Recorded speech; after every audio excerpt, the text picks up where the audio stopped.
పునర్నిర్మాణం చేయలేమని ఏకైక లక్ష్యంతో కలిశాం. ఆ రోజు ఈ రోజుకి ఒకే మాట మీద ముందుకు పోతున్నాం. నేను మనస్ఫూర్తిగా పవన్ కళ్యాణ్ గారిని ఈ సభ ద్వారా మరొకసారి అభినందిస్తున్నాను. ధన్యవాదాలు తెలియజేస్తున్నాను. ఇంకొక పక్కన దిశ, ఈరోజు మీరు చూస్తే ప్రజల్లో యాస్పిరేషన్స్ ఉన్నాయి. 5 సంవత్సరాలు పూర్తిగా నిర్వీర్యమైపోయిన ఆర్థిక వ్యవస్థ. ఇంకొక పక్క అన్ని డిపార్ట్మెంట్లు కూడా మీరు చూస్తే, ఒక మాటలో చెప్పాలని నేను 4వ ముఖ్యమంత్రి. 3 సార్లు నాకు ఎప్పుడు ఇంత ఇబ్బంది రాలేదు. అప్పుడు కూడా కొన్ని ఇబ్బందులున్నా ఈసారి మాత్రం ఎప్పుడూ లేనటువంటి ఇబ్బందుల్ని ఎదుర్కొనే పరిస్థితి వచ్చాం. ఈరోజు ఈ సభ ద్వారా కేంద్ర ప్రభుత్వాన్ని కూడా మనస్ఫూర్తిగా అభినందిస్తున్నాను, నరేంద్ర మోడీ గారిని. ఎందుకంటే దేశ ఈరోజు మనం అడిగిన దానికంటే కూడా నేను అనుకున్నాను ఇంకా సమయం పడుతుందని. సకాలంలో స్పందించి అన్ని విధాలా సహకరించినటువంటి నరేంద్ర మోడీ గారిని, కేంద్ర ప్రభుత్వాన్ని ఈ సందర్భంగా మనస్ఫూర్తిగా అభినందిస్తున్నాను. ఆ సహకారం కానీ లేకపోయింటే మనం ఇంకా చాలా ఇబ్బందుల్లో పడేవాళ్ళం. ఆ విషయాలు కూడా మనం మాట్లాడుకుంటాం. అధ్యక్ష, ఏదైతే వెంటిలేటర్ పై నుండి రాష్ట్ర ఆర్థిక పరిస్థితి కానీ, రాష్ట్రాన్ని కానీ కేంద్ర ప్రభుత్వ సహాయంతో ఇప్పుడిప్పుడే బయట వచ్చే పరిస్థితికి వచ్చాం. అయితే అధ్యక్ష, ఈరోజు మన ఆవేదన ఇప్పుడు కూడా మాట్లాడారు. నేను అందరికంటే సీనియర్ మెంబర్ని. ఇది దగ్గర 9వసారి. అంటే 9 సార్లు ఎమ్మెల్యే కావడం ఒక అరుదైన అనుభవం కూడా అధ్యక్ష. అయితే నేను 75లో మొట్టమొదటి వచ్చినప్పటి నుంచి చూశాను రోడ్లు లేని పరిస్థితి. అప్పుడు ఎమ్మెల్యేకి ప్రివిలేజెస్ ఏంటంటే ఒక 3 గ్యాస్ కనెక్షన్లు, మిలిటరీ జీప్. నేరుగా తమిళనాడుకు పోతే ఆర్మీ నుంచి ఒక జీప్ ఇస్తారు. ఆ జీప్ కూడా నడవదు, దాన్ని ట్రోలింగ్ చేసుకొని రావాలి, వచ్చి రిపేర్ చేసుకొని. అప్పుడు రోడ్లు అదే పరిస్థితి, ఏ ఊరికి కూడా రోడ్లు ఉండవు. జీప్ ఉంటే తప్ప కాన్స్టిట్యున్సీలు తిరగలేమనే ఉద్దేశంతో అప్పుడు ఆ ఫెసిలిటీ ఇచ్చారు అధ్యక్ష. ఈరోజు ఎమ్మెల్యేస్ గుర్తుపెట్టుకోవాల్సిన అవసరం ఉంది. ఈరోజు మనం చూస్తే అధ్యక్ష, ఆ రోజు కరెంటు లేని పరిస్థితి నుంచి ఈరోజు మన ఇండ్లపైనే కరెంటు తయారు చేసుకునే పరిస్థితికి వచ్చాం. అదే మాదిరిగా అధ్యక్ష, ఆ రోజు ఫోన్లు కూడా నేను చెప్పానంటే మునుపు ఫోన్లు కూడా ఆన్ ప్రియారిటీ ఇచ్చేవాళ్ళు. ఈరోజు మనందరం చూస్తే సెల్ ఫోన్లు పెట్టుకొని హౌస్లో కూడా పనిచేసుకునే పరిస్థితికి వచ్చాం. అయితే అధ్యక్ష, ఈ సభను చాలాసార్లు చూశాను. ఈ సభను చూసినప్పుడు చాలా హుందాగా జరిగాయి, గౌరవంగా జరిగాయి. మొట్టమొదటిసారిగా నా జీవితంలో చూసిన సభ గడచిన సభ. ఆ రోజు ఈ సభలోనే చెప్పాను, ఇది గౌరవ సభ కాదు, ఇది కౌరవ సభ. మళ్ళీ ఈ సభను ప్రజల దగ్గరికి వెళ్ళి ప్రజల ఆమోదం తీసుకుని మళ్ళీ సభకు వచ్చి గౌరవ సభ చేస్తామని ఆ రోజు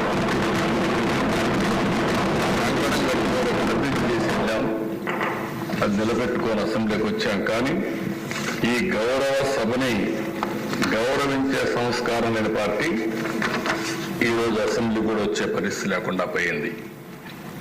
అధ్యక్ష, ప్రజాస్వామ్యంలో చాలా మంది చూశాను, పెద్ద పెద్ద వాళ్ళందరినీ చూశాం.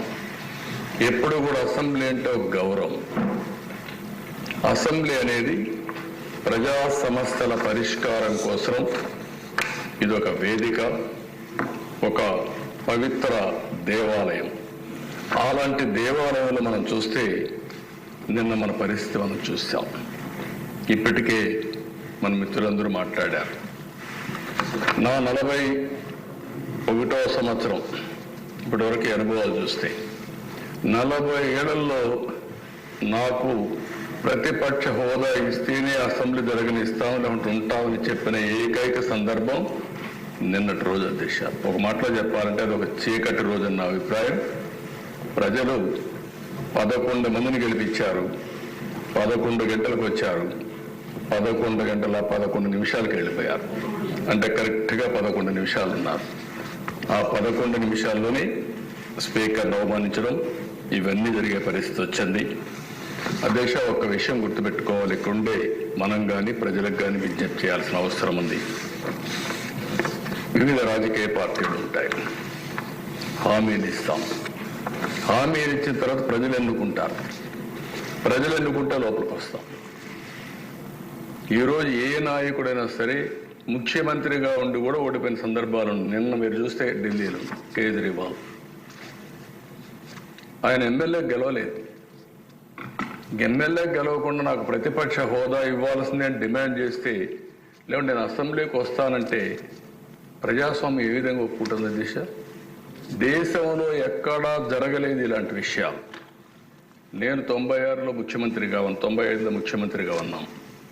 94లో కాంగ్రెస్ పార్టీకి మెజార్టీ రాలేదు. సమైక్య ఆంధ్రప్రదేశ్లో 26 సీట్లు మీరు ఉన్నారు అధ్యక్ష. అప్పుడు 26 సీట్లు గెలిచారు. ప్రతిపక్ష హోదా ఇవ్వలేదు. లీడర్గా ఉన్నాడు వాళ్ళ పార్టీకి. ఇలాంటి సాంప్రదాయాలు మర్చిపోయి ప్రతిపక్ష హోదా ఇవ్వాలని డిమాండ్ చేయడం ఏ విధంగా సబబో ప్రజలు ఆలోచించాల్సిన అవసరం ఉంది అధ్యక్ష. ప్రతిపక్ష హోదా మీరు నేను ఇచ్చేది కాదు, ఇది ప్రజలు ఇచ్చేది. అది గుర్తుపెట్టుకోవాల్సిన అవసరం ఉందని చెప్పి కూడా నేను మీకు తెలియజేస్తున్నాను అధ్యక్ష. ఈరోజు మన నాయకులు మాట్లాడినప్పుడు చాలా విషయాలు మాట్లాడారు. ఒక్క విషయం మనం అందరం గుర్తుపెట్టుకోవాల్సిన అవసరం ఉంది. ఎన్ని కష్టాలున్నా ఈరోజు ఈ ప్రభుత్వం ఒకటే ఆలోచిస్తున్నాం. ఏదైతే ఆ రోజు ఎన్నికల్లో నేను, పవన్ కళ్యాణ్ గారు, బీజేపీ ముగ్గురం కలిసి ఎన్డీఏ కూటమిలో ఎన్నికల మేనిఫెస్టో ఇచ్చాం. సూపర్ 6 చెప్పాం. ఈరోజు కూడా చెప్తున్నాం, చిత్తశుద్ధితో పనిచేస్తాం, కష్టపడి పనిచేస్తాం, రాత్రింబగళ్ళు శ్రమ చేస్తాం. మేము చెప్పిన మాటలను నిలబెట్టుకోవడానికి అనుక్షణం పనిచేస్తామని మరొక్కసారి ఈ అసెంబ్లీలో ఈరోజు అధ్యక్ష మీరు ఒకసారి చూస్తే వచ్చిన వెంటనే ఒకప్పుడు 200 రూపాయలు పింఛనుంటే 2000 రూపాయలు 14-19 నేనే చేశాను. అదే సమయంలో 3000 రూపాయల నుంచి 4000 రూపాయలు చేశాం. ఇంకొక పక్కన దగ్గర దశ మీరు చూస్తే 8,08,570 మంది దివ్యాంగులు. ఈరోజు మీరు చూసినప్పుడు 5 సంవత్సరాలు ఒక్క పైసా పెంచలేదు. 3,000 రూపాయల నుంచి ఒకేసారి 6,000 రూపాయలు చేసిన కూటమి ఎన్డీఏ. అదే మరిగా దశ కడాన లెప్రసీ పేషెంట్స్ కూడా డబ్బులు ఇవ్వాలంటే వాళ్ళకి మనసు రాకపోతే 7,033 మందికి 6,000 రూపాయల చొప్పున ఇచ్చాం. ఈరోజు దశ మీరు చూస్తే 3,000 నుంచి 4,000 చేశాం. 3,000 నుంచి దివ్యాంగులకు 6,000 చేశాం. కొంతమంది లెప్రసీ కానీ డయాలసిస్ పేషెంట్స్ 10,000 చేశాం. కొంతమంది బెడ్కే పరిమితమైన వాళ్ళకి 15,000 రూపాయలు ఇచ్చి మానవత్వాన్ని నిరూపిస్తున్నాం కూటమి, ఎన్డీఏ కూటమి. దీనికోసం అధ్యక్ష భారతదేశంలో నేను చాలా గట్టిగా చెప్పగలుగుతున్నాను, దగ్గర 33,000 కోట్ల రూపాయలు ప్రతి సంవత్సరం 64 లక్షల మందికి పింఛన్లు ఇచ్చే ఏకైక ప్రభుత్వం, సింగిల్ లార్జెస్ట్ ప్రోగ్రామ్ కంట్రీలో ఈ యొక్క పెన్షన్స్ అధ్యక్ష. ఇది ఎవ్రీ మంత్ ఒక పవిత్రమైన సేవాభావంతో ఇస్తున్నాం. ప్రతి నెల 1వ తారీఖు వెళ్తున్నాం. 1వ తారీఖున ఈ పింఛన్లను ఇచ్చి ఎప్పటికప్పుడు మానిటర్ చేస్తున్నాం. పేదవాళ్ళని లక్ష్యంగా పెట్టుకుని వాళ్ళకు అన్ని విధాలు ఆదుకోవడం కోసం మనం ముందుకు పోయే పరిస్థితికి వచ్చాం. ఇదే కాదు అధ్యక్ష, ఒకప్పుడు జీతాలు ఎప్పుడు వస్తాయో తెలియదు. ఉద్యోగస్తులకి, ముసలి వాళ్ళకి పింఛన్లు ఇవ్వలేని పరిస్థితి. ఈరోజు గర్వంగా చెప్తున్నా, 1వ తారీఖున ఎన్ని కష్టాలున్నా పింఛన్లు పేదవాళ్ళకి ఇవ్వడమే కాకుండా గవర్నమెంట్ ఉద్యోగస్తులకి, రిటైర్డ్ అయిన ఎంప్లాయీస్ అందరికీ అదే రోజున పింఛన్లు ఇచ్చే జీతాలు ఇచ్చే కార్యక్రమాన్ని ఏర్పాటు చేశాం. అది ప్రభుత్వం సాధించిన విజయం అని చెప్పి కూడా నేను మీకు తెలియజేస్తున్నా. అధ్యక్ష, ఒకసారి బాధేస్తుంది. ప్రభుత్వం యొక్క మానవత్వాన్ని అద్దం పడుతుంది. అన్నా క్యాంటీన్ వీళ్ళు ఏమీ చేయక్కర్లేదు. కట్టిన బిల్డింగ్లన్నీ కూడా అన్నం పెడతా ఉంటే ఉన్న పడంగా వచ్చి పేదవాళ్ళ మీద కోపంతో వాళ్ళ పొట్టగొట్టే పరిస్థితికి వచ్చారు. అన్నా క్యాంటీన్లు క్లోజ్ చేశారు. ఇది నాకైతే అర్థం కలదు దిశ. ఈరోజు ఎన్టీ రామారావు గారు తిరుమల తిరుపతి దేవస్థానంలో ఆయన ఆ రోజు ముఖ్యమంత్రిగా వచ్చినప్పుడు అన్నదానం ప్రవేశపెట్టాడు. ఈరోజు 2,000 కోట్ల రూపాయలు కార్పస్ వచ్చింది. వడ్డీతో ఇంకా చాలా మంది దానం చేస్తున్నారు. అంటే ఈరోజు ఒక సంకల్పం అనేది ఎవరు చేశారనేది కాదు, అది మంచా చెడా అని ఆలోచించకుండా ఈరోజు అదే కానీ తర్వాత వచ్చిన టీటీడీ బోర్డు కానీ లేకపోతే ముఖ్యమంత్రులు కానీ తిరుమలలో అన్నదానాన్ని కూడా వద్దని చెప్పి క్యాన్సిల్ చేసి ఉంటే ఏమైనది అధ్యక్ష? ఆ విధంగా చేయలేదు కాబట్టి అది కంటిన్యూ అయ్యే పరిస్థితి వచ్చింది. ఈరోజు మేము వస్తానే మళ్ళీ 204 అన్నా క్యాంటీన్లు ప్రారంభించాం. ప్రతి నియోజకవర్గంలో అన్నా క్యాంటీన్లు పెట్టి తద్వారా పేదవాళ్ళందరినీ ఆదుకునే కార్యక్రమానికి శ్రీకారం చుడతాం. ఇది ఈ ప్రభుత్వం యొక్క కమిట్మెంట్ అని చెప్పి కూడా నేను మీకు తెలియజేస్తున్నా.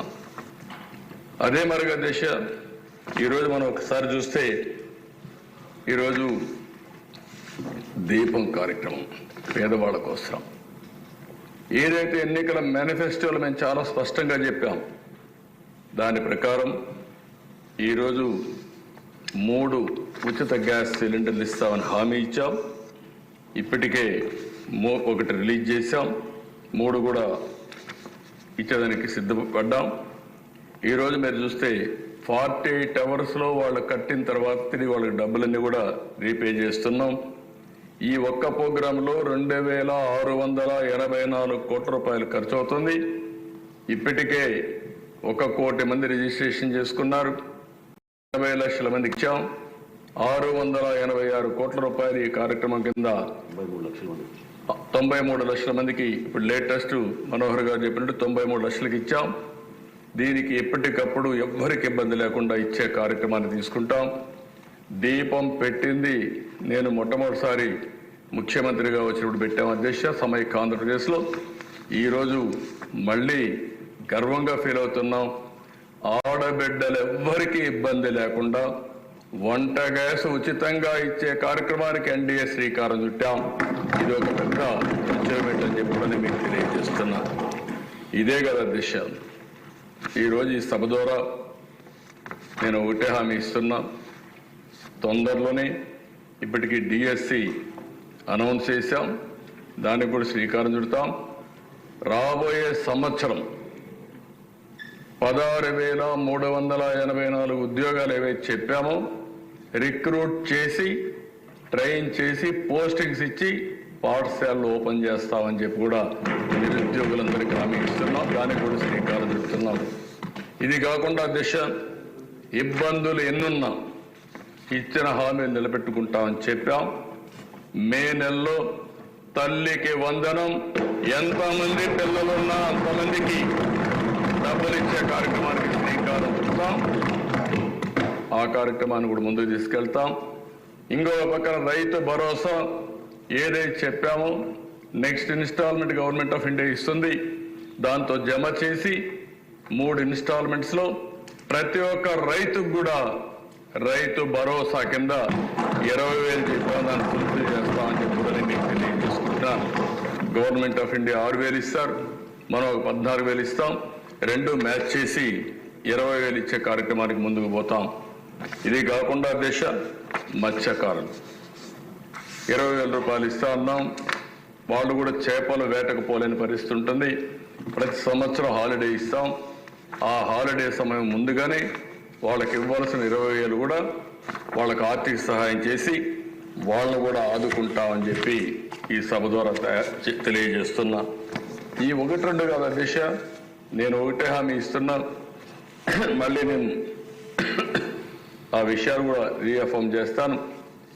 ఏదైతే మేము ఎన్నికల మేనిఫెస్టోలో చెప్పామో ప్రతి ఒక్కటి కూడా అమలు చేయడానికి చిత్తశుద్ధితో కట్టుబడి ఉన్నాం. అన్ని విధాల ప్రయత్నం చేస్తామని చెప్పి కూడా ఈ సభ ద్వారా ప్రజలందరికీ విజ్ఞప్తి చేస్తున్నాను. అయితే అధ్యక్ష, ఇక్కడ 2-3 విషయాలు మీ అందరికీ తెలియజేయాల్సిన అవసరం ఉంది.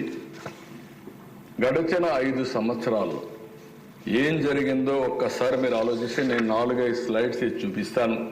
మీ అందరికి ఒక ఆలోచన వస్తుంది. ఎందుకంటే అధ్యక్ష మోడీ గారిని ఒక ఆదర్శంగా ఎప్పుడైతే అభివృద్ధి చేయాలి, సంపద సృష్టించాలి, దీనివల్ల ఆదాయం పెరుగుతుంది. పెరిగిన ఆదాయాన్ని సంక్షేమ కార్యక్రమాలకు ఖర్చు పెట్టాలి. కొంత డబ్బులు మళ్ళీ అభివృద్ధి పైన ఖర్చు పెట్టాలి. మళ్ళీ ఆదాయం పెంచుకుంటూ ఎక్కడికక్కడ ప్రజల్ని సాధికారత చేయాల్సిన బాధ్యత ఉంది. ఇది ఒక సైకిల్. ఇది సంపద సృష్టించకుండా ఇష్టానుసారం ప్రవర్తించి అప్పులు తీసుకొచ్చి ఖర్చు పెడితే అది సస్టైనబుల్ మోడల్ కాదు దిశ. ఆ విషయం చెప్పడానికే నేను ఈ 4-5 స్లైడ్స్ మీ ద్వారా ప్రతి ఒక్క మెంబర్కి కానీ రాష్ట్రంలో ఉండే ప్రజలందరూ కూడా ఆలోచించుకోవాల్సిన అవసరం ఉంది.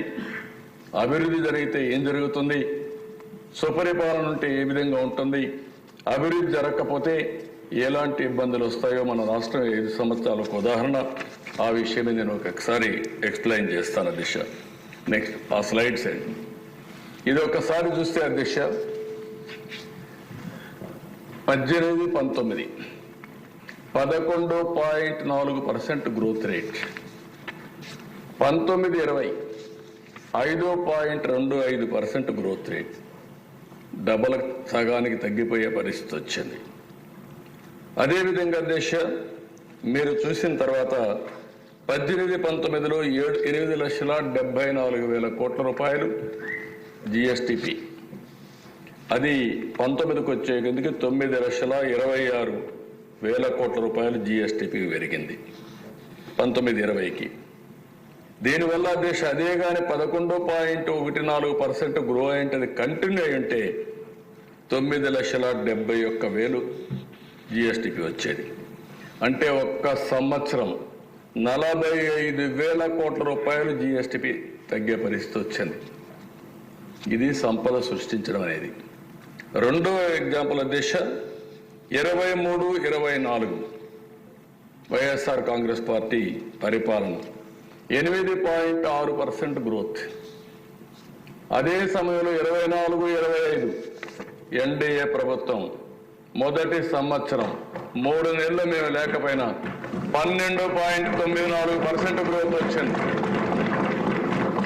దీనివల్ల అధ్యక్ష మీరు ఒకసారి చూస్తే 24-25% 12.94% వల్ల గ్రోత్ చూస్తే 14 కోట్ల మామూలుగా వచ్చుంటే 8.6 వస్తే 14,22,00,000 వచ్చేది. ఈ సంవత్సరం 24-25కి 16,06,000 కోట్ల రూపాయలు జిఎస్టిపి వచ్చింది.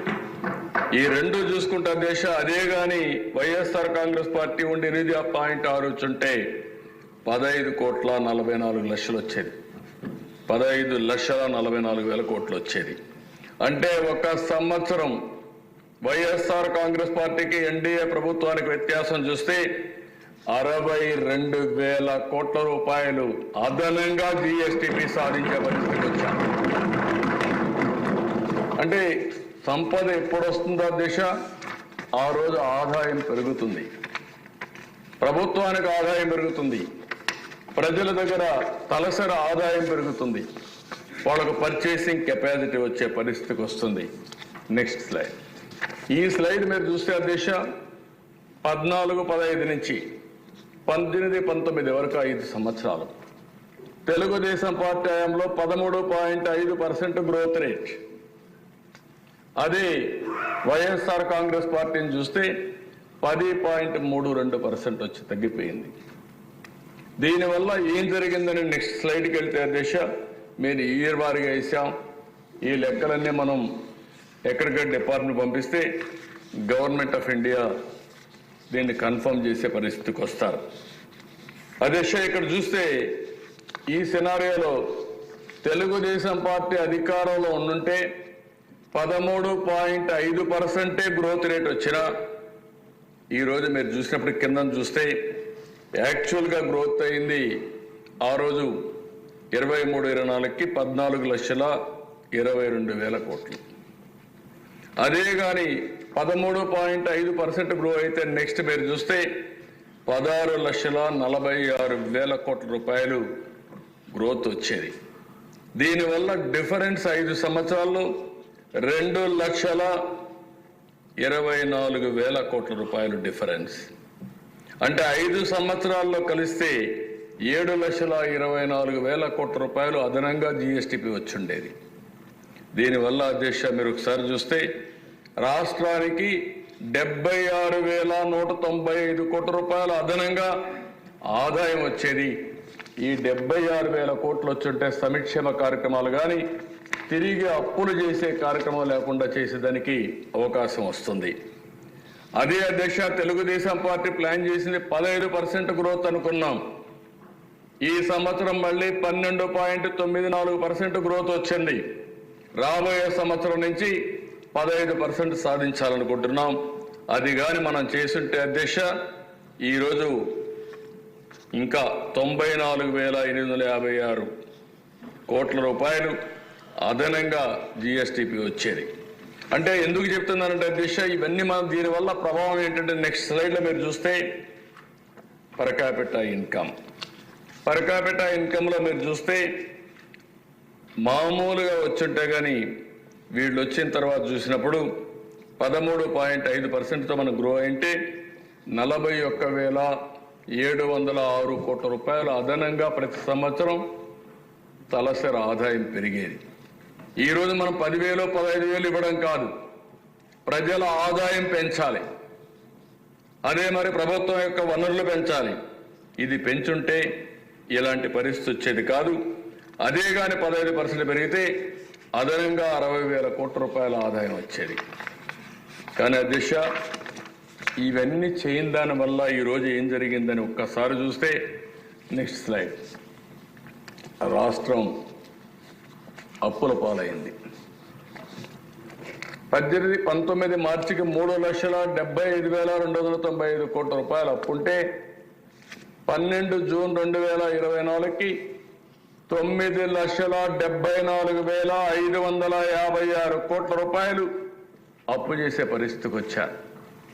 అదే అధ్యక్ష అక్కడ హెడ్డింగ్స్ వారిగా మీరు చూస్తే గవర్నమెంట్ డెట్ వచ్చి 4,38,278 కోట్లు, పబ్లిక్ అకౌంట్ లయబిలిటీస్ 80,914 కోట్లు, కార్పొరేషన్స్ యొక్క డెట్ 2,48,677 కోట్లు, సివిల్ సప్లైస్ కార్పొరేషన్ మొన్న అప్పులు చేసిపోతే ఇప్పుడు ఆ అప్పులు ఏం చేయాలని అర్థం కాకుండా అవస్థపడే పరిస్థితికి వచ్చాం. దగ్గర 36,000 కోట్లు.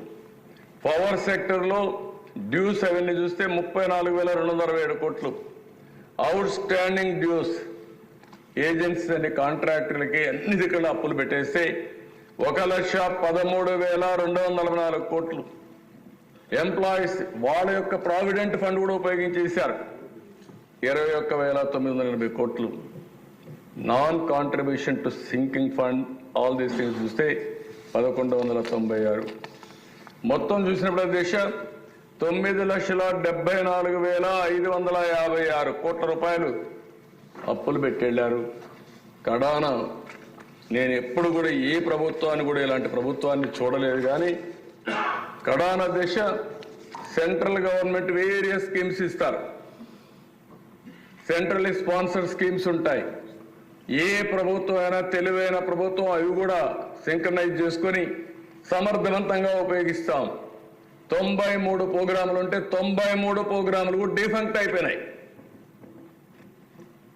ఏం చేశారంటే గవర్నమెంట్ ఆఫ్ ఇండియా డబ్బులు పంపిస్తే వీళ్ళు మ్యాచింగ్ గ్రాంట్ ఇవ్వకుండా చేయడం, వాళ్ళు పంపించిన డబ్బులు కూడా వాడేయడం, ఆ డబ్బులు కూడా వాడేస్తే రెండోసారి ఇన్స్టాల్మెంట్ ఇవ్వకుండా వాళ్ళు ప్రొసీజరే మార్చారు. ఆ ప్రొసీజర్ ఎంతవరకు పోయారంటే దిశ నేను మా మిత్రుడు పవన్ కళ్యాణ్ గారు మొన్న వెళ్తే జేజేఎం బాధేస్తుంది, దిశ తపనేస్తుంది, కోపం వస్తుంది, సభ్యత అడ్డం వస్తుంది. ప్రధానమంత్రి గారు ఒకటి ఆలోచించారు, ఆయన ఆలోచన జల్ జీవన్ మిషన్ ద్వారా ప్రతి ఇంటికి కొళ్ళాయి ద్వారా సస్టైనబుల్ సోర్సెస్ నుంచి వాటర్ ఇవ్వాలని, అమృత్ ద్వారా పట్టణాల్లో ప్రతి ఇంటికి సస్టైనబుల్ వాటర్ రిసోర్స్ నుంచి ట్యాప్ ద్వారా వాటర్ ఇవ్వాలని, ఈ రెంటికి 45% వాళ్ళు డబ్బులు ఇచ్చారు. మనం 45% రాష్ట్ర ప్రభుత్వం, 10% బెనిఫిషరీస్ పెట్టుకోవాలి. దీని ప్రకారం అధ్యక్ష రాష్ట్రానికి కావాల్సిన డబ్బులు ఎస్టిమేట్ చేస్తే 85,000 కోట్లు కావాలి. వీళ్ళు అడిగింది 27,000 కోట్లు. బోర్ వేసి ఆ బోర్ ద్వారా నీళ్లు ఇస్తామంటే ఆ బోర్ ఎండిపోతే నీళ్లు ఎక్కడి నుంచి వస్తాయి అధ్యక్ష? దాంతో ఈరోజు జరిగింది ఏంటి? 27,000 కోట్లు తీసుకొచ్చి అది కూడా ఖర్చు పెట్టలేదు. 2,250 కోట్లు ఖర్చు పెట్టారు. ఖర్చు పెట్టకుండా మొత్తం ఆ స్కీమ్ అంతా కూడా 2024కి క్లోజ్ చేశారు. మేము పోయి అడిగితే ఎక్స్టెండ్ చేశారు. 2028 వరకు ఆ స్కీమ్ మేము అడిగిన తర్వాత ఇబ్బంది పడతామంటే ఎక్స్టెండ్ చేసే పరిస్థితికి వచ్చారు. ఇప్పుడు ఆ 27,000 కోట్లకి రీషెడ్యూల్ చేస్తున్నాం, డిపిఆర్స్ తయారు చేస్తున్నాం. మొన్నే కొన్ని టెండర్లు పిలిచారు, మిగిలినటువంటి డిపిఆర్స్ తయారు చేస్తున్నారు. కానీ ఈ 27,000 కోట్లు వస్తుంది, కానీ అదనంగా 55,000 కోట్లు కావాలి. ఇంకా ఏం చేయాలన్నా మాకే అర్థం కాని పరిస్థితి.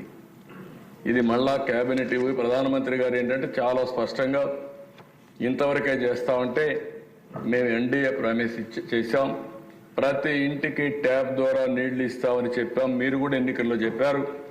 ఈరోజు మళ్ళా ప్రధానమంత్రిని కన్విన్స్ చేసుకోవాల్సిన బాధ్యత, ఎన్డీఏని కన్విన్స్ చేసుకునే బాధ్యత వచ్చింది. అంటే ఒక వ్యక్తి చేసిన తప్పు, ఒక వ్యక్తి అవగాహన లోపం కానీ అహంకార ధోరణి కానీ మీరు చూస్తే రాష్ట్రం ఏ విధంగా నష్టపోతుందో ఇది ఒక ఉదాహరణ అని చెప్పి మీకు తెలియజేస్తున్నా.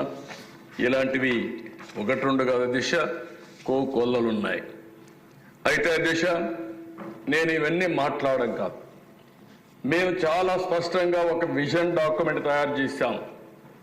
ఇవన్నీ చూసిన తర్వాత నేను కానీ పవన్ కళ్యాణ్ గారు కానీ బీజేపీ కానీ ఇవన్నీ ఆలోచించాం. ప్రధానమంత్రి గారు వికసిత్ భారత్ 2047 విజన్ డాక్యుమెంట్ తయారు చేశారు. మన రాష్ట్ర ప్రభుత్వం స్వర్ణ ఆంధ్రప్రదేశ్ విజన్ 2047 తయారు చేశాం.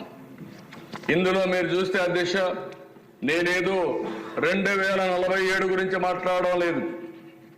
ఈరోజు ఏం చేస్తాం, 3 నెలల తర్వాత ఏ విధంగా ఉంటాం, ఎక్కడికక్కడ మీరు చూస్తే చాలా స్పష్టమైనటువంటి ఆలోచనలతో ముందుకు పోతున్నాం. ఈరోజు 23-24 23,795 రూపాయలు తలసరి ఆదాయం అయితే ఈ సంవత్సరం 2,68,653 రూపాయలు.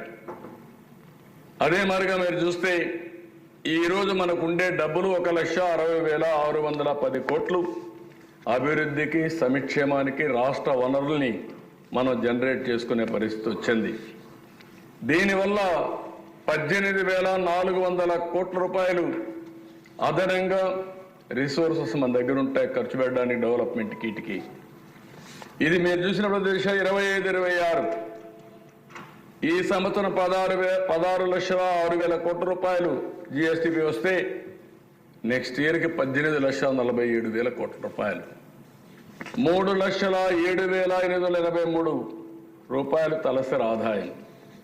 రాష్ట్రానికి మళ్ళీ 1,84,703 కోట్ల రూపాయలు రిసోర్స్ ఉంటాయి. అదనంగా జనరేట్ చేసే డబ్బులు 24,093 కోట్ల రూపాయలు. 26-27 21,24,000 కోట్ల రూపాయలు, 24,24,000 కోట్ల రూపాయలు జిఎస్టిపి కాంట్రిబ్యూషన్ వస్తుంది. 3,53,203 రూపాయలు తలసరి ఆదాయం వస్తుంది. అదే మరి రిసోర్స్ చూస్తే 2,12,000 కోట్లు వస్తుంది. 28,000 కోట్ల రూపాయలు అదనపు రిసోర్స్ ఉంటాయి. 27-28 24.4 అంటే దగ్గర 24,420 కోట్ల రూపాయలు జిఎస్టిపి వస్తుంది. దగ్గర 4,05,000 రూపాయలు తలసరి ఆదాయం వస్తుంది. 2,24,000 కోట్ల రూపాయలు అదనపు రిసోర్స్ వస్తాయి. 31,540 కోట్ల రూపాయలు అడిషనల్ అమౌంట్ అవైలబుల్ వస్తుంది. 28-29కి 28,09,000 జిఎస్టిపి వస్తుంది. పర్ క్యాపిటా ఇన్కమ్ చూస్తే 4,65,492 వస్తుంది. టోటల్ రిసోర్సెస్ 2,80,000 కోట్లు, 36,640 కోట్లు అదనపు రిసోర్సెస్ జనరేట్ చేస్తాం. అంటే అధ్యక్ష, this is our commitment. 15% growth rate రావాలి. ఇక్కడుండే మెంబర్స్కి అందరికీ చెప్తున్నాను, మేము ఒక విజన్ డాక్యుమెంట్ స్వర్ణాంధ్రప్రదేశ్ తయారు చేశాం, జిల్లా డాక్యుమెంట్ తయారు చేస్తున్నాం, అదే మరిగా కాన్స్టిట్యున్సీ కూడా తయారు చేస్తున్నాం, మీకు రిసోర్సెస్ కూడా ప్రొవైడ్ చేస్తాం. మీరు కూడా మీ నియోజకవర్గంలో అభివృద్ధి చేసి అక్కడుండే మీ ప్రజల్ని తలసరి ఆదాయం పెంచే విధంగా కార్యక్రమాలు చేపట్టే బాధ్యత గౌరవ శాసనసభ్యులపైన కూడా ఆధారపడింది. అది చేయమని మిమ్మల్ని కోరుకుంటున్నా. This is the vision we have given. అదే మరిగా దశ మీరు ఒకసారి చూస్తే ఇక్కడ ఒక్కసారి ఇది ఇంపార్టెంట్ స్లైడ్ దశ. ఎప్పుడు కూడా 7.5% గ్రోత్, 7.5% గ్రోత్ వస్తే మంది పైన మీరు చూసినప్పుడు స్వర్ణాంధ్రప్రదేశ్ డాక్యుమెంట్ ఏంటంటే 2047కి $2.4 ట్రిలియన్ ఎకానమీ, అంటే $42,000 పర్ క్యాపిటా ఇన్కమ్. అదే 7.5% గ్రోత్ అయితే 75 లక్షల కాడ ఆగిపోతాం. జిఎస్టిపి 0.62 కాడ ఆగిపోతాం. పర్ క్యాపిటా 13,18,795 కాడ ఆగుతాం. అది డబ్బుల్లో చూస్తే డాలర్స్ చూస్తే $10,384. 15%కి వెళ్తే 347 కోట్ల రూపాయలు జిఎస్టిపి. దానిపైన డాలర్స్లో చూస్తే $2.7 ట్రిలియన్. పర్ క్యాపిటల్ ఇన్కమ్ చూస్తే 58,14,916. అదే మరి డాలర్స్లో చూస్తే $45,784. Double the growth rate, 4.5 times తలసరి ఆదాయం